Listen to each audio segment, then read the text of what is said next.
A paz do Senhor Jesus. Queridos, na última aula nós começamos a falar a respeito de um assunto muito importante. Nós abordamos o tema sobre ideias que a gente tem para desenvolver uma pregação. E ali o comentarista, ele dá o nome de faísca. É faísca o quê, gente? Meu Deus do céu, que memória! Faísca criativa, né? A faísca criativa que eu costumo chamar de insight, né? Ele também chama de lampejo, que é aquela ideia que surge quando você está diante de um determinado texto, você está ouvindo uma pregação, quando você lê um livro, quando você está diante de uma situação cotidiana, né? Numa feira, num ônibus.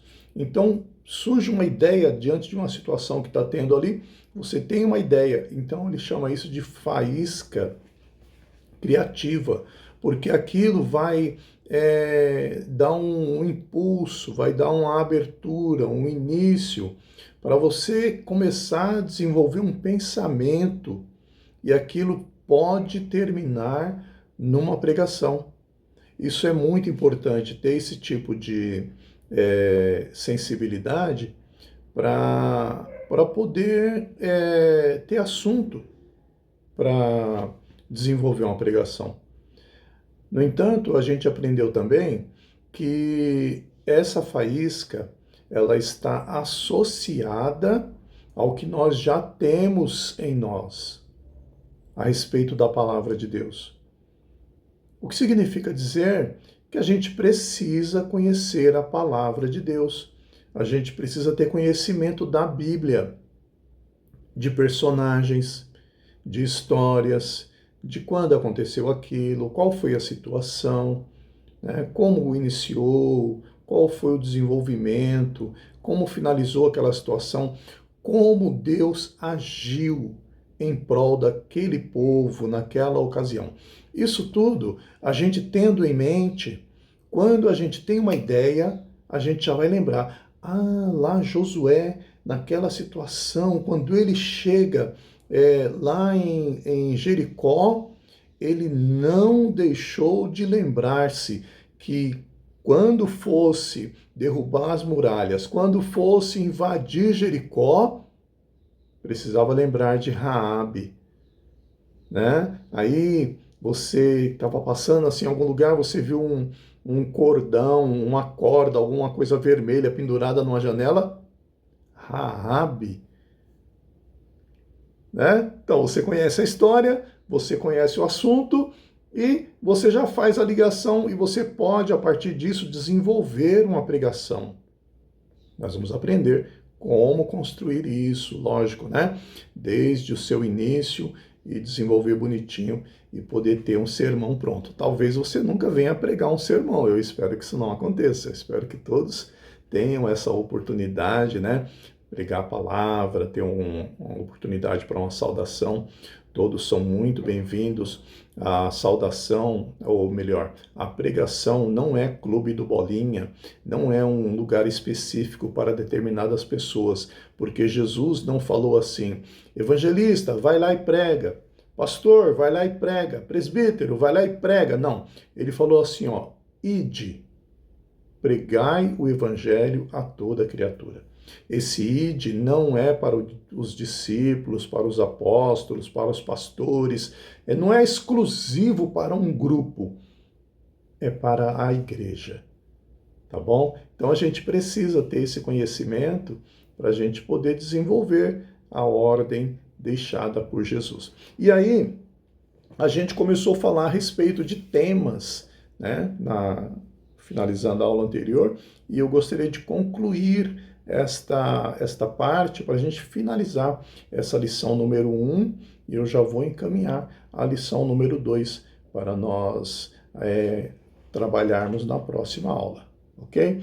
Aí ficou faltando aqui a gente falar de temas ocasionais. Temas ocasionais, né? É uma classe de sermão que varia com as circunstâncias. E aí ele vai dar aqui diversas situações, né? Ele vai falar, por exemplo, a respeito de sermões fúnebres, que é quando a gente vai a um velório e você tem que desenvolver um sermão ali, naquele momento, né? Sermão congregacional, que é ali quando tem encontros, convenções, né, palestras, congressos, sermões acadêmicos, já são sermões mais específicos, mais difícil da gente ter esse tipo, desenvolver esse tipo de sermão, tá? Sermão para crianças e pré-adolescentes, são sermões que precisa ser muito específico com a forma, né, de falar, a abordagem é toda diferenciada, a linguagem não é igual ao trato com um adulto, né? A gente precisa ter esse cuidado. Sermão nupcial, né, que é casamentos, então não é simplesmente chegar lá e fazer uma pregação, né? Mas durante um casamento é um momento específico, exige textos específicos, abordagem específica, tá? Isso tudo é importante. Então, eu quero olhar cada um desses aqui com vocês a respeito do sermão fúnebre. Ele fala o seguinte: esse é o tipo de sermão que deve ser pregado em cerimônia de sepultamento de crentes. Aqui ele fala de crente, mas nós também podemos conduzir um sermão num sepultamento de uma pessoa não crente, porque o sermão fúnebre, ele não tem como alvo a pessoa que faleceu. Ele não tem como alvo falar algo para o morto, é para os vivos. Né? O sermão é dirigido para os que estão ali presentes, prestando sua última homenagem ali, na despedida daquele corpo ali, né? Que o espírito já não está mais ali. Então, quando você está num culto desse, num momento desse, uma reunião dessa, onde tem uma pessoa falecida, e ali é uma pessoa crente, que teve sua vida com Deus, né? Sempre esteve na igreja e tudo mais, aceitou Jesus, essas coisas, você tem uma forma de se conduzir. Quando você está num local onde aquela pessoa que faleceu não era cristã, não era uma pessoa que servia a Deus, aí você tem uma outra conduta, né? Porque não convém, por exemplo, você estar num sermão, numa reunião ali fúnebre de uma pessoa que não era crente, não professava, né, o evangelho, não seguia a palavra de Deus. Não convém você ficar falando que aquela pessoa não foi salva, que vocês devem ter cuidado, porque essa pessoa não tem mais salvação para ela, não tem mais jeito para ela. Não convém isso.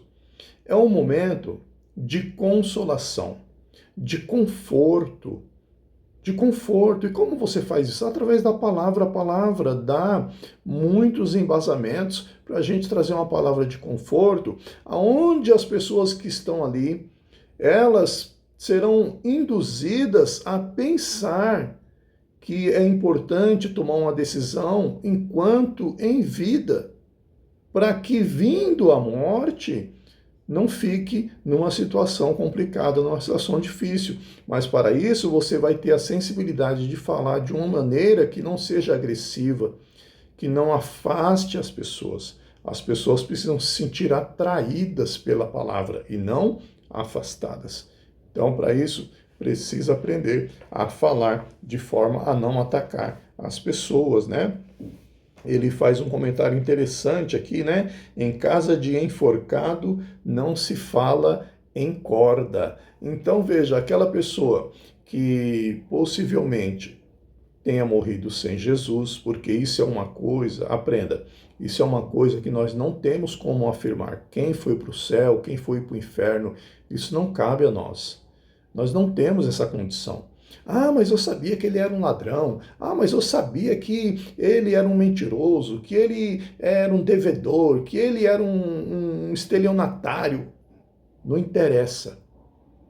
Tenha sempre em mente uma coisa: salvação é departamento de Deus. Deixa isso com Deus. Quem vai para o inferno, quem vai para o céu, quem define isso é Deus. Vai ter um momento que ele vai tratar a respeito disso e ele sabe muito bem, na sua justiça, na sua soberania, como isso deve acontecer. Amém? Não se meta aonde você não tem como afirmar com toda certeza. A palavra de Deus, ela demonstra como nós devemos fazer para ir para o céu ou para ir para o inferno. Tem muita gente que pensa que está indo para o céu, mas não está. Tem muita gente que pensa que a gente pensa que está indo para o inferno, mas não está. Isso é com Deus. Faça a sua parte, eu faço a minha parte e vamos seguindo. Amém? Sermão congregacional que ele fala aqui, né? Pregações em convenções e congresso, e se focaliza fatos ou doutrinas relacionadas com a natureza, o propósito e tema da reunião. Então, é uma situação onde é direcionado, né? Encontros de casal, algum estudo de escola bíblica, por exemplo, se chama de EBO, né? Escola de obreiros, tudo isso vai ser específico e tem um tema que rege ali aquelas palestras. Então, cada pessoa que vai palestrar, ela vai desenvolver a sua fala em cima daquele tema maior. Né? Por exemplo, a igreja pós-pandemia. A gente viu várias palestras, né, com esse tipo de tema, como a igreja está após a pandemia, o que aconteceu, pessoas que saíram, não voltaram mais, pessoas que demoraram para voltar, pessoas que já não têm aquele mesmo desejo de congregar, de estar na igreja, hoje vai, amanhã não vai, e mudou muita coisa, né? Então é um tema que ficou bastante presente nesse período da pós-pandemia, tá? Muito bem. Sermões acadêmicos, né, que é mais específicos, quando você tem um encontro com pessoas de certa formação, numa faculdade, numa universidade, né, num clube onde reúne pessoas de uma certa formação, e aí você precisa ter um sermão mais qualificado, um linguajar mais técnico, uma forma mais precisa de falar, né, com palavras não coloquiais do dia a dia, mas com uma linguagem mais técnica, mais profunda, né? É uma coisa mais difícil de acontecer esse tipo de sermão, tá? E aqui, sermões para crianças e pré-adolescentes, também como já comentamos, né? Estes devem ser proferidos em vocabulários e estilo que não estejam acima da compreensão da mente infantil. Os elementos fundamentais que despertam interesse são as histórias, fábulas e ilustrações. Veja que aqui não está falando de invenções, não está falando de mitologia, né? Bicho com cabeça disso, pé daquilo, mistura meio bicho, meio homem. Não é disso que está falando. Está falando de histórias que são do universo infantil, e que não vão contra a Bíblia, porque tem muitas histórias infantis que são completamente antibíblicas, tá? O pregador que deseja ser eficiente ministrando para crianças deve observar no mínimo 4 fatores indispensáveis. Vamos a eles. Vocabulário simples, como já comentamos, né? Muita ilustração, que são as historinhas, os personagens, né? Do universo deles, que vai despertar, vai fazer eles ficar ligados, esperando o desenrolar daquela história ali, tá? Conciso, tá? Não sendo muito prolongado. Criança não gosta de negócio prolongado, né? Criança é tudo muito rápido, né? Então, rapidinho você precisa desenvolver, começar e terminar aquele negócio ali com um sentido que eles possam gravar, né? Guardar aquilo que você falou. Mostrar que Deus é amoroso, evitar apresentar um Deus carrasco e desumano, como fazem alguns pregadores. Isso faz a criança se afastar de Deus. Então, muitas vezes as pessoas gostam de ficar mostrando um Deus, né, agressivo, um Deus machista, um Deus maldoso, um Deus que destrói, que faz, que acontece.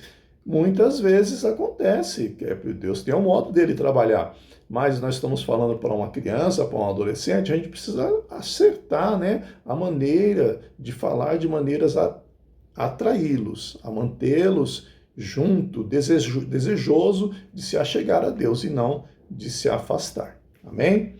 Muito bem. E aqui, para concluirmos aqui, sermões nupciais, né? Sermões nupciais também devem ser curtos, visto que os noivos e muitas pessoas os ouvem de pé.